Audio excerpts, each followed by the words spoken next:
Our Lady of the Angels was my third assignment. So I had been in Phoenix for 7 years, then Veneta, Oregon, and then here. I came to be a priest by the example of other priests. I had a nice older independent priest that said the Latin Mass when I was a young boy, and he's actually the one that gave me First Holy Communion. I was baptized by the priest of the Society of St. Pius X, but he's the one who actually gave me my first confession, first communion, and it's by his example I used to tell my mother, oh, I want to be a priest. Oh, probably I was about 18 years old, working with a priest in Post Falls, Idaho, that they said I had a possibility of pursuing that vocation. So then following the direction, I did so, and then entered the seminary in 1995.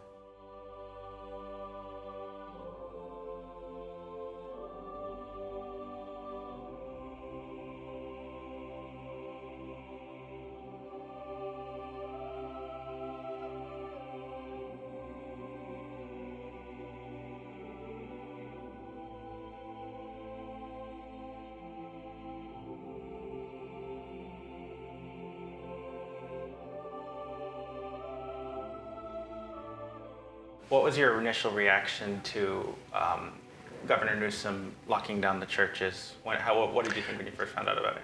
I thought I was very upset. As a matter of fact, I was just saying Mass here, and I came back in, and one of the parishioners came in after me and said, Father, did you hear what happened? I said, I don't want to hear.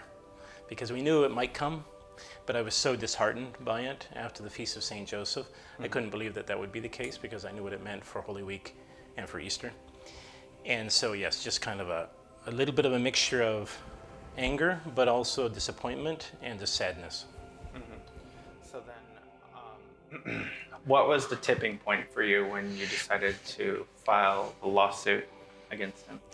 After their promised couple weeks of lockdown and that we were going to turn the curve and everything go back to normal, as we got closer to Easter, and then afterwards, seeing this was going on and on, it was the turning point to say, this is more than just simply trying to turn the curve on the pandemic.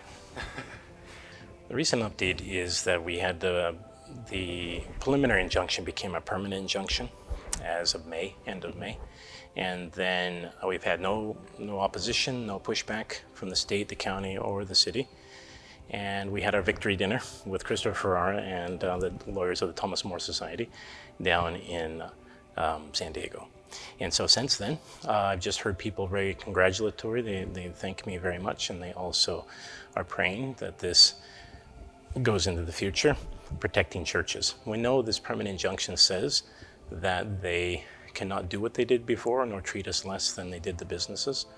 And that also, if ever there was a serious health concern, that they would come to me and say, Father, this is what we suggest, A, B, and C, and that we are free to choose what we do in order to protect our faithful. Yeah, and what is your reaction to the mandate for K-12 students to take the vaccine? Another very, very large disappointment. I see this as very criminal. I told my faithful such. That's a very criminal action against the rights of parents who should be able to determine what their children receive for medical care or therapy. And it's obviously what they're gearing for all of this time. And he wants, as it seems very clear, to be in the forefront of making this mandate as though somehow special. It makes California special that it's the forefront of these mandates and, again, quote unquote health for children, but I think it's very, very invasive and very harmful to the family's rights and to the good of the children's health. Absolutely. Do you think the academy will be affected at all? I do not believe so. I mean, obviously it's geared towards public schools and private schools, but we hope to keep going and doing what we're doing by God's grace, by His protection. So I hope it's not going to affect us. Okay, so how has Mass attendance been at Our Lady of the Angels since you opted to stay open? Very good, very well. We have had many enthusiastic parishioners, obviously, who returned to Mass. Some of them a little cautious at first because they were believing the science or wanted to protect themselves, those who are vulnerable. Mm-hmm. But we've had many coming from the Novus Ordo and even from other Latin Mass communities. And so it's constantly been growing. We receive about 3 registrations a month from different families that want to join the parish for all these different reasons. They want the Mass, the Latin Mass in particular, and then they want the whole life that goes with it. Okay. Is there any idea as to why priests who are in the diocese or in other orders that complied with the lockdown, why would they comply with it and you decided to not comply with it? Yes, I think it was because they have a good sense of obedience, but then again, a lack of a true pastoral zeal. So it's easy to want to just take the easy route, protect themselves, and be less likely to sacrifice themselves for the faithful.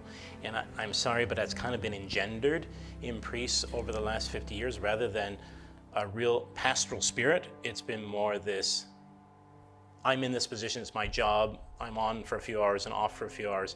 That type of attitude and spirit has really not been helpful to the faithful, to the apostolate. So what do you think is the most important thing that needs to change? Priests need to have better community life. They need to have their fellow priests to support them. They need to say their prayers together as much as they can. That was the beauty of the Archbishop Marcel Lefebvre in forming an order that would have community life to support one another when it's so crazy out there. Also the Latin Mass. They need to be learning the Latin Mass and saying the Latin Mass. It's where it's all at. Because from that flows everything. The contemplation of our Lord crucified, truly understanding the sacrifice and his redemption and this reparation for sin, the propitiation for sin, is really where it's all at. And so prayer life, Latin Mass, and then ready to say no where they see it's harmful to the faithful.